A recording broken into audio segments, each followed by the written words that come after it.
Sam Biceline. Welcome to my YouTube channel. And this evening we're here at the Maryland, Pennsylvania Preservation Society working on the 353 Detroit starter motor made by good old AC Dalco.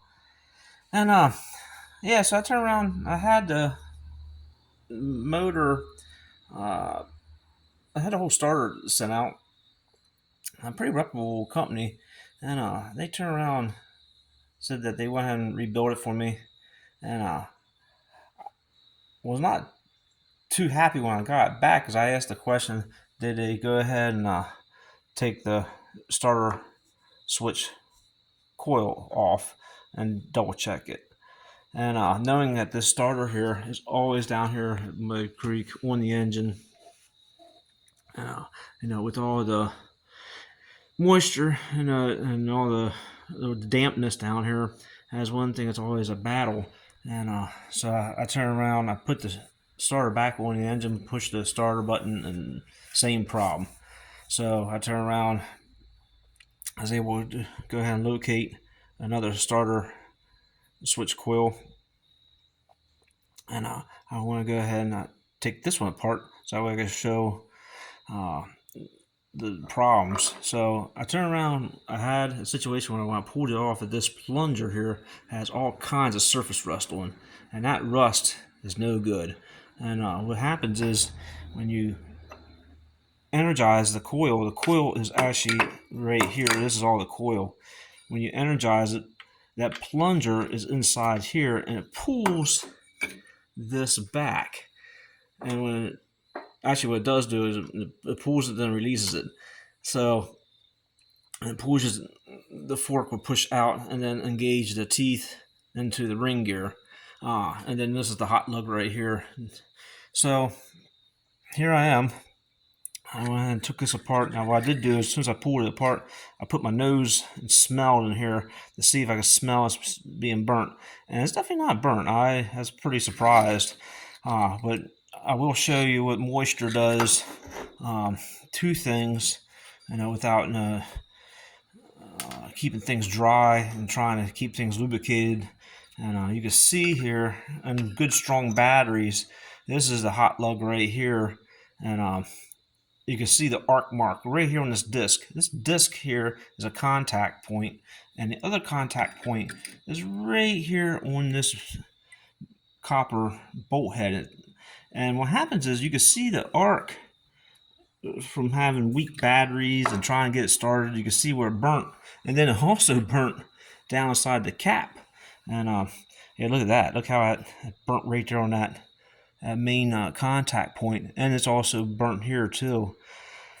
So, here it is. I asked the question, did you go ahead and replace this, or did you go ahead and work on it? And obviously the answer was no. And I did ask a question, at the starter shop, and I was turning around, not too happy here right now. But like I said, I was able to find a new switch right here, and these are getting scarce. I don't realize how scarce these are getting. Like I said, you can just see how this now. I was taught from my father, if you had to in an emergency, you can always just lay this back nice and gentle without breaking that wire going to the coil. Lay that back like that. Pull the disc out like this. Just make sure it's nice and free, and you can see all that corrosion, and that corrosion's a whole way around there. That powdery substance, that's just corrosion, is what that is. And what my dad used to always do is take a file and clean all this up. This is all copper, 100%. And I have done it before, just now on this switch.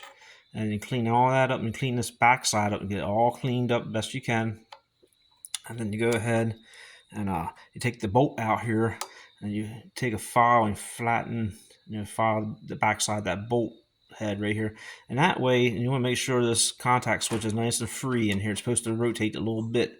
Not much, it's just a spring load right here.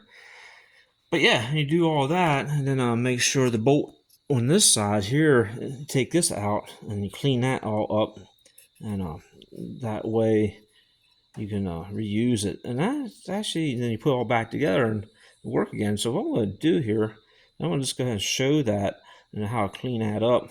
And that way, if you have one of these Delco Remy starters, at least I would, can sort of learn here off this video here. But yeah, I'm just going to go ahead and put the new one on right here. That's make sure that I got that plunger 100% cleaned up and smooth, no rust. And then, like I said, they do have oblong holes right here. And what I did is I took a center punch and I stamped it right here's a little stamp mark for witness mark, and then I put another witness mark on the case right here. So that way I get the adjustment right. But yeah, I'll go ahead and I'll take a couple minutes here and clean this up here, and I'll show what the difference is, and just that way everybody can see how to clean one of these up, and we'll go from there. All right, I just want to thank everybody for watching my YouTube channel, and we'll see you next go around. Thank you.